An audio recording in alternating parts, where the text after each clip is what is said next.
ನನಗೆ Toxic date 19th originally ಸಿಕ್ಕಿರ್ಲಿಲ್ಲ. ಟಾಕ್ಸಿಕ್ ಖಾಲಿ ಆಯ್ತು ಅಂತ ನಾನು ಇಲ್ಲಿ ಬಂದೆ. ಕೆವಿಎನ್ ಅವರು they thought it's a great idea. Meanwhile ನಾವು ರೆಡಿ ಇದ್ದೀವಿ. ನಾನು ಒಂದು ಫಿಕ್ಸ್ ಆಗಿದ್ದೆ.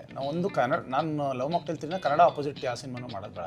ಟಾಕ್ಸಿಕ್ ಒಂದು 400 ಥಿಯೇಟರ್ನ ಆ ಥರ ಪ್ಲಾನ್ ಮಾಡಿದ್ರೆ ಮೇ ಬಿ ನಮ್ದು ಒಂದು half of it promotion speed up ಮಾಡಬೇಕು. ಟ್ರೈಲರ್ ನಿಧಾನ ಕಟ್ ಮಾಡ್ತಿದ್ದೆ, ಅದು ಫಾಸ್ಟಾಗಿ ಕಟ್ ಮಾಡಬೇಕಾಗಿತ್ತು. ಇವೆಂಟ್ಸ್ ಬೇಗ ಮಾಡಬೇಕು, ಇವೆಂಟ್ಸ್ಗಳು ಬೇಗ ಆಗುತ್ತೆ. Correct. But it's exciting. Simple. ಈಗ ನಿಮ್ಮ ಲೈಫಲ್ಲಿ ಫಸ್ಟ್ ಟೈಮ್ ಯಾವುದೋ ಟ್ರಿಪ್ ಹೋಗ್ತಾ ಇದ್ದಾರೆ, ಫಾರಿನ್ ಟ್ರಿಪ್, ತುಂಬ ಎಕ್ಸೈಟೆಡ್ ಆಗಿದ್ದೀರಾ. ಏಪ್ರಿಲ್ 10th ಹೋಗೋದು ಅಂತ ಫಿಕ್ಸ್ ಆಗಿ ಕಾಯ್ತಾ ಇರ್ತಾರೆ. ಸಡನ್ನಾಗಿ ಏಪ್ರಿಲ್ 19th ಮಾರ್ಚ್ 19th ಹೋಗೋಣ ಅಂತ ಪ್ರಿಪೋನ್ ಆಗ್ಬಿಟ್ರೆ ಒಂದು ಖುಷಿ ಇರುತ್ತೆ ಗೊತ್ತು, ಎಕ್ಸೈಟ್ಮೆಂಟ್. ಬಟ್ ಪ್ರಿಪೇರ್ ಆಗಿಲ್ಲ, ಬಟ್ ಅದು ಎಕ್ಸೈಟ್ಮೆಂಟ್ ಜಾಸ್ತಿ ಇರುತ್ತೆ. ಇನ್ನೂ ಅರ್ಲಿ ಹೋಗ್ತಾ ಇದ್ದೀವಿ.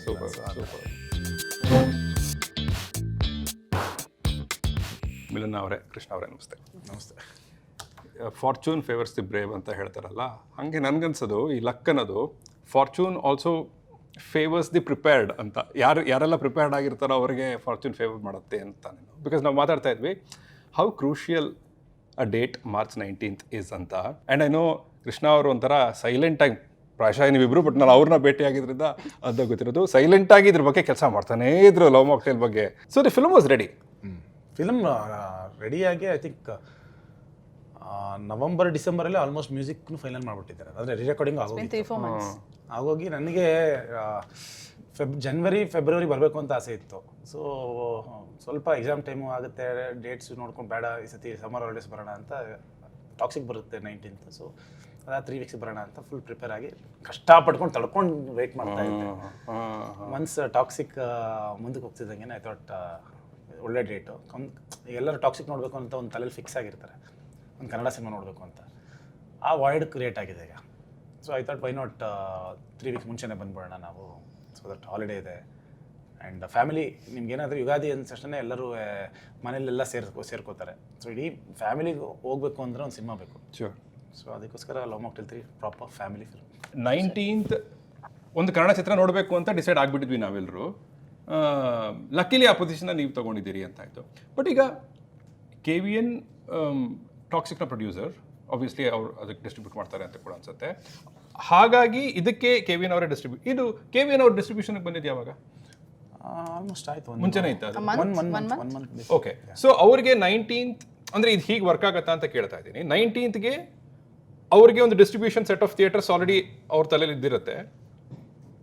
ಅಲ್ಲಿ ಲವ್ ಮಾಕ್ಟೇಲ್ 3ನ ಹಾಕೋತಾರೆ. ಅಲ್ಲ, ಈಗ ಅವ್ರು ಎಷ್ಟೇ ರೆಡಿ ಇದ್ರು ನಾವು ರೆಡಿ ಇರಬೇಕಲ್ಲ. ಕರೆಕ್ಟ್, ನೀವು ರೆಡಿ ಇದ್ರಿ. 19th KVN ಅವರು ರೆಡಿ ಇದ್ರು, ಥಿಯೇಟರ್ಸ್ ಸ್ಪ್ರೆಡ್ ಅಲ್ಲಿ ಅಂತ ನಾನು ಅನ್ಕೊಂಡಿದ್ದೀನಿ. ಸೊ ಇದು ರೆಡಿ ಇದೆ, ನಮ್ಮ ಲವ್ ಮಾಕ್ಟೇಲ್ 3 ರೆಡಿ ಇದೆ. So it naturally fits in to those theatres ಅನ್ನೋ ಥರ ಲೆಕ್ಕಾಚಾರ ಬರುತ್ತಾ ಅಂತ. ಹೌದು, but end of the day it is our call. ಅಷ್ಟೊಂದು ಸ್ಕೇಲಲ್ಲಿ ರಿಲೀಸ್ ಮಾಡೋಕ್ಕಾಗಲ್ಲ. ಟಾಕ್ಸಿಕ್ಗೆ ಒಂದು 400 ಥಿಯೇಟರ್ನ ಆ ಥರ ನಾವು ಪ್ಲಾನ್ ಮಾಡಿದ್ರೆ ಮೇ ಬಿ ನಮ್ದು ಒಂದು ಹಾಫ್ ಆಫ್ ಇಟ್. ಸೊ ಆ ಥರ setup. But it's definitely an advantage. Also it is hand in hand. ಅಂದರೆ KVN ಅವರು they thought it's a great idea. Meanwhile ನಾವು ರೆಡಿ ಇದ್ದೀವಿ. ಬಿಕಾಸ್ ಏಪ್ರಿಲ್ 10th ಇರೋದ್ರಿಂದ ಕಾಂಟೆಂಟ್ ಕೂಡ ರಿಲೀಸ್ ಮಾಡ್ತಾ ಇದ್ವಿ. We were getting prepared. Just that ಒಂದು 20 ದಿನ ಏನೇನು ಸ್ವಲ್ಪ ಸ್ಪೀಡ್ ಅಪ್ ಮಾಡಬೇಕಿತ್ತು, ಎಲ್ಲ ಮಾಡ್ಬೇಕು. ಈಗ ಪ್ರಮೋಷನ್ ಸ್ಪೀಡ್ ಅಪ್ ಮಾಡಬೇಕು. ಟ್ರೈಲರ್ ನಿಧಾನ ಕಟ್ ಮಾಡ್ತಿದ್ದೆ, ಅದು ಫಾಸ್ಟಾಗಿ ಕಟ್ ಮಾಡಬೇಕಾಗಿತ್ತು. ಇವೆಂಟ್ಸ್ ಬೇಗ ಮಾಡಬೇಕು, ಇವೆಂಟ್ಸ್ಗಳು ಬೇಗ ಆಗುತ್ತೆ. Correct. But it's exciting. Because I think ಆ ಥರ ಒಂದು ಗೋಲ್ಡನ್ ಡೇಟ್ ಸಿಕ್ಕಾಗ ಆ ಮೋಟಿವೇಶನ್ ಸಾಕು, ಬೇರೆ ಎಲ್ಲವನ್ನು ಬೇಗ ಮಾಡೋಕ್ಕೆ ಅಂತ ನನಗೆ ಅನ್ಸುತ್ತೆ. ಸಿಂಪಲ್ಲು. ಈಗ ನಿಮ್ಮ ಲೈಫಲ್ಲಿ ಫಸ್ಟ್ ಟೈಮ್ ಯಾವುದೋ ಟ್ರಿಪ್ ಹೋಗ್ತಾ ಇದ್ದಾರೆ, ಫಾರಿನ್ ಟ್ರಿಪ್ಗೆ, ತುಂಬ ಎಕ್ಸೈಟೆಡ್ ಆಗಿದ್ದೀರಾ.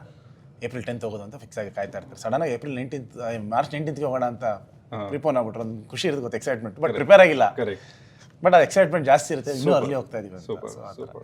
Super lovely. ಈಗ how big a role does a distributor play in the ಅಫ್ಕೋರ್ಸ್ ರಿಲೀಸೇ ಅವರಿಂದ ಮುಖ್ಯ, ಬಟ್ ದೊಡ್ಡ ಡಿಸ್ಟ್ರಿಬ್ಯೂಟರು ಚಿಕ್ಕ ಡಿಸ್ಟ್ರಿಬ್ಯೂಟರು ಅಂತ ಇದ್ರೂ ಕೂಡ ವ್ಯತ್ಯಾಸಗಳೇನು? ಈಗ KVN is distributing this, how much of an advantage is that? ಏನಾಗುತ್ತೆ ಅಂದರೆ ನಿಮಗೆ ಈಗ ದೊಡ್ಡ ಸಿನಿಮಾಗಳು ಅವ್ರ ಹತ್ರ ಇರುತ್ತೆ ಅಂತ ಇಟ್ಕೊಳ್ಳಿ. KVN ಅವ್ರ ಹತ್ರ ಅಂದರೆ ಫಾಲೋ ಅಪ್ಪು ಮುಂಚೆ. ಸೊ ನಾವು ಅವ್ರ ಹತ್ರ ಹೋದಾಗ ಸೊ ನಮಗೆ ಥಿಯೇಟರ್ ಸೆಟಪ್ ಆಗ್ಬೋದು, ಪೇಮೆಂಟ್ಗಳು ರಿಲೀಸ್ ಆಗ್ಬೋದು, ಎಲ್ಲ ನೀಟಾಗುತ್ತೆ. ಯಾಕಂದರೆ ಅವ್ರಿಗೆ ಫಾಲೋ ಅಪ್ ಸಿನಿಮಾಗಳಿರುತ್ತೆ. ಸೊ ನಮ್ದು ರಿಲೀಸ್ ಈಗ ನಮ್ದು ಸಪೋಸ್ ನಮ್ಮ ಥಿಯೇಟ್ರ್ಗಳೆಲ್ಲ ನಮಗೆ ಪೇಮೆಂಟ್ ರಿಲೀಸ್ ಮಾಡಬೇಕು ಟೈಮಲ್ಲಿ ಅಂತಂದರೆ ಅವ್ರು ಪಟ್ಟನ್ ಮಾಡ್ತಾರೆ ಇವ್ರಿಗೆ. ಅಂದರೆ ಏನಕ್ಕೆ ಅಂದರೆ ಬಿಕಾಸ್ ನೆಕ್ಸ್ಟ್ ಅವ್ರ ಹತ್ರ ಟಾಕ್ಸಿಕ್ ಬೇಕು ಅಂದರೆ ಅವ್ರಿಗೆ ಕ್ಲಿಯರ್ ಮಾಡಲೇಬೇಕು, ಅಥವಾ ಇನ್ನೊಂದು ಸಿನಿಮಾ ಬರುತ್ತೆ ಕ್ಲಿಯರ್ ಮಾಡಲೇಬೇಕು, KD ಬರುತ್ತೆ ಅಂತ ಕ್ಲಿಯರ್ ಮಾಡಲೇಬೇಕು. ಸೊ ಆ ಥರ ಒಂದೊಂದು ಮೈಂಡ್ಸೆಟ್ ಇರುತ್ತೆ. So with such distributors. So that will be more advantage. But also, Supreet has been fantastic. He's been so available. He's there to discuss anything. Tumba responsive. Sure sure ನಮಗೆ it's been ತುಂಬ ಚೆನ್ನಾಗಿ ನಾವು ಮಾಡ್ಕೊಂಡು ಹೋಗ್ತಾ ಇದ್ದೀವಿ. And ನಾನು ಹೇಳಿದ್ದು ನಿಮಗೆ ಅಡ್ವಾಂಟೇಜಸ್ ಏನೇನಿರುತ್ತೆ ವಿತ್ ಬಿಗರ್ ಡಿಸ್ಟ್ರಿಬ್ಯೂಟರ್ ಅಥವಾ ಹೂ ಹ್ಯಾಸ್ ಮಲ್ಟಿಪಲ್ ಫಿಲಮ್ಸ್, ದೊಡ್ಡ ದೊಡ್ಡ ಸಿನಿಮಾಗಳಿದ್ದ ಅದು ಪ್ರಾಕ್ಟಿಕಲ್ ಹೆಂಗೆ ವರ್ಕ್ ಆಗುತ್ತೆ ಅಂತ ಹೇಳಿದೆ. ಒಳ್ಳೆ ಪಾಯಿಂಟ್ ಅದು. ಇದು ಪ್ರಾಯಶಃ ನನ್ನ ತಲೆಯಿಂದ ಬರ್ತಿರೋ ಪ್ರಶ್ನೆ. ನೀವು ಹಾಗೆ ಯೋಚನೆ ಮಾಡ್ತಿದ್ರೆ ಸರಿ, ಬಟ್ ನಿಮ್ಮ ಆಲೋಚನೆ ಏನು ಅಂತ ಹೇಳಿ. ಪ್ರತಿಯೊಬ್ಬ ನಟನ ಪ್ರತಿಯೊಬ್ಬ ವ್ಯಕ್ತಿಯ ಜರ್ನಿನೇ ಬೇರೆ ಇರುತ್ತೆ. ಟಾಕ್ಸಿಕ್ ಜರ್ನಿನೇ ಬೇರೆ, ಲವ್ ಮಾಕ್ಟೇಲ್ 3 ಜರ್ನಿನೇ ಬೇರೆ. ಬಟ್ ನನಗೆ ಟಾಕ್ಸಿಕ್ ಡೇಟ್ 19th ಒರಿಜಿನಲಿ ಸಿಕ್ಕಿರಲಿಲ್ಲ, ಟಾಕ್ಸಿಕ್ ಖಾಲಿ ಆಯಿತು ಅಂತ ನಾನು ಇಲ್ಲಿ ಬಂದೆ ಅನ್ನೋ ಥರದ್ದು ಏನಾದರೂ ಹರ್ಟ್ ಆಗುತ್ತಾ ನಿಮಗೆ? ಇಲ್ಲ. no. Why couldn't I get the first right to that spot ಅಂತ? ನಿಮಗೆ ಟಾಕ್ಸಿಕ್ ಬಂದು 1 ವರ್ಷದ ಮುಂಚೆ ಅನೌನ್ಸ್ ಮಾಡಿದ್ರು. Also the game is big. The numbers are big. Numbers ಬೇಕಲ್ಲ ಅವ್ರದ್ದು. Yeah, it's good. I mean, it's fine. ಅಂದ್ರೆ you are realistic about it. ಅಲ್ಲಲ್ಲ, ನಾನು ಒಂದು ಫಿಕ್ಸ್ ಆಗಿದ್ದೆ. ನಾನು ಲವ್ ಮಾಕ್ಟೇಲ್ 3ನ ಕನ್ನಡ ಅಪೋಸಿಟ್ ಯಾವ ಸಿನಿಮಾನು ಮಾಡೋದು ಬೇಡ. ಯಾವುದೇ ದೊಡ್ಡ ಸಿನಿಮಾಗಳು ಬಂದಾಗ ಅದ್ರ ಅಪೋಸಿಟ್ ಮಾಡೋದು ಬೇಡ. ಇನ್ಫ್ಯಾಕ್ಟ್ January 23rd ನಾವು ಅನೌನ್ಸ್ ಅನೌನ್ಸ್ ಮಾಡೋಣ ಅಂತ ಯೋಚನೆ ಮಾಡಿದ್ದೆ. 23rd January ಯಾವ ಲ್ಯಾಂಡ್ಲಾರ್ಡ್ ಅನೌನ್ಸ್ ಮಾಡಿದ್ರು ನಾನು ಸುಮ್ಮನೆ ಆಗ್ಬಿಟ್ಟೆ. ಬೇಡ, ಕನ್ನಡ ಕಾಂಪೀಟ್ ಮಾಡೋದು ಬೇಡ, ನೆಕ್ಸ್ಟ್ ಡೇಟ್ಗೆ ಹೋಗೋಣ ಅಂತ. ವ್ಯಾಲೆಂಟೈನ್ಸ್ ಡೇ ಸಮಯದಲ್ಲಿ ಯೋಚನೆ ಮಾಡಿದ್ರ? This we were very clear. ಈ ಸತಿ ಫೆಬ್ರವರಿ ಬೇಡ, ವ್ಯಾಲೆಂಟೈನ್ಸ್ ಅಂತ ಒಂಥರ ಅಂದ್ರೆ ಸೂಪರ್ಸ್ಟಿಷಿಯಸ್ ಆಗಿ ಹೋಗೋದು ಬೇಡ, ಬೇಡ, ಎಲ್ಲ ಎಕ್ಸಾಮ್ ಮೋಡಲ್ಲಿ ಇರ್ತಾರೆ. ಫ್ಯಾಮಿಲಿ ಬರ್ಲಿ ಅಂತ. 19th ಎಕ್ಸಾಮ್ ಮುಗಿದೋಗಿರುತ್ತೆ, 18th ಮುಗಿದೋಗುತ್ತೆ PUC ಎಕ್ಸಾಮ್ಸ್. ಅಲ್ಲ 80-90% ಮುಗ್ದೋಗಿರುತ್ತೆ. ಐ ಥಿಂಕ್ ಓನ್ಲಿ 10 ಸ್ಟೂಡೆಂಟ್ಸ್ ಇರುತ್ತೆ, ಬಟ್ ಇಟ್ಸ್ ಓಕೆ. 10th ಅವ್ರದ್ದು ಐ ಥಿಂಕ್ April 2nd ಮುಗಿಯುತ್ತೆ. ಅಷ್ಟೇ 2 ವಾರ ಆಗಿರುತ್ತೆ. 2 ವಾರ ಆದ್ಮೇಲೆ ನೋಡ್ಲಿ, ಒಂದಷ್ಟು ಜನ ಬೇಕಲ್ಲ ನೋಡ್ಲಿಕ್ಕೆ. ಲವ್ಲಿ. ಈಗಿದ್ದು ಹೇಳಿ, ನೀವು ನಟಿಸಿರೋ ಚಿತ್ರಗಳ ರಿಲೀಸ್ಗೂ ಲವ್ ಮಾಕ್ಟೇಲ್ ಫ್ರಾಂಚೈಸಿ ರಿಲೀಸ್ಗೂ ನಿಮ್ಮ ತಲೆಯಲ್ಲಿ ಬೇರೆ ಏನಾದರೂ ಆಲೋಚನೆಗಳು ಓಡ್ತಾ ಇರುತ್ತೆ? Like how is the feeling different?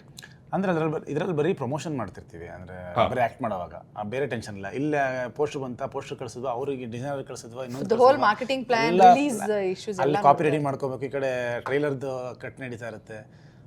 ಅದು ಸೊ ಎಂಟೈರ್ ಕೆಲಸ ತಲೆ ಮೇಲೆ ಬಿದ್ದಿರುತ್ತೆ. ಸೊ ಇಲ್ಲಿ ಮಾತಾಡ್ತಾ ಇರ್ತೀನಿ, ಅಲ್ಲಿ ನೋಡ್ತಾ ಇರುತ್ತೆ, ಇಲ್ಲಿ ನೋಡ್ತಾ ಇರ್ತೀವಿ ಒಂದು ಕಣ್ಣು, ಯಾರು too many things happening at the same time. ಅದೊಂದಿರುತ್ತೆ. ಆ್ಯಂಡ್ ಮೋರ್ ಎಕ್ಸೈಟ್ಮೆಂಟ್ ಇರುತ್ತೆ. ಬಿಕಾಸ್ ಏನಾಗುತ್ತೆ ಅಂದರೆ ಅದು ಬೇರೆ ಯಾವುದೇ ಚಿತ್ರ ಮಾಡಿದ್ರು ಕಂಪ್ಲೀಟ್ಲಿ ನಮ್ಮ ಕಂಟ್ರೋಲಲ್ಲಿ ಇರಲ್ಲ. ಸೊ ಅದು ಓಕೆ, ಕೆಲವೊಂದು ನಾನೊಂದು 80% ಸ್ಯಾಟಿಸ್ಫೈ ಆಗ್ಬೋದು, ಅಥವಾ ಅದನ್ನು ಒಂದು 20-30% ನನ್ನ ಜವಾಬ್ದಾರಿ ಅಂತ ಅಂದ್ಕೋಬೋದು. ಯಾಕಂದ್ರೆ ಮಿಕ್ಕಿದ್ದು ಬೇರೆಯವ್ರು ಮಾಡಿರ್ತಾರೆ. ಬಟ್ ಲವ್ ಮಾಕ್ಟೇಲ್ ಅಂತ ಬಂದಾಗ ಇಟ್ಸ್ ಕಂಪ್ಲೀಟ್ಲಿ ನಮ್ಮ ಸಿನಿಮಾ. ಅದನ್ನು ನೀವೇನು ಚೆನ್ನಾಗಿ ಮಾಡಿಲ್ಲ ಅಂದರೆ ನನಗೆ ಬಂದು ಬೈಬೋದು, ಚೆನ್ನಾಗಿ ಮಾಡಿದ್ದೀವಿ ಅಂದರೆ ನಮಗೆ ಬಂದು ನೀವು ಚೆನ್ನಾಗಿ ಮಾಡಿದ್ದೀರಾ ಅನ್ಬೋದು. ಸೊ ಕಂಪ್ಲೀಟ್ಲಿ ನಮ್ಮ ಜವಾಬ್ದಾರಿ. ಸೊ ಹಂಗಾಗಿ ತುಂಬ ಜವಾಬ್ದಾರಿಯಿಂದ, ತುಂಬ ಪ್ರೀತಿಯಿಂದ, ಸ್ವಲ್ಪ ಅಲ್ಲ ಸಿಕ್ಕಾಪಟ್ಟೆ ಎಕ್ಸ್ಟ್ರಾ ಎಫರ್ಟ್ ಆಗಿರುತ್ತೆ ಅದಕ್ಕೆ. ಸರಿ.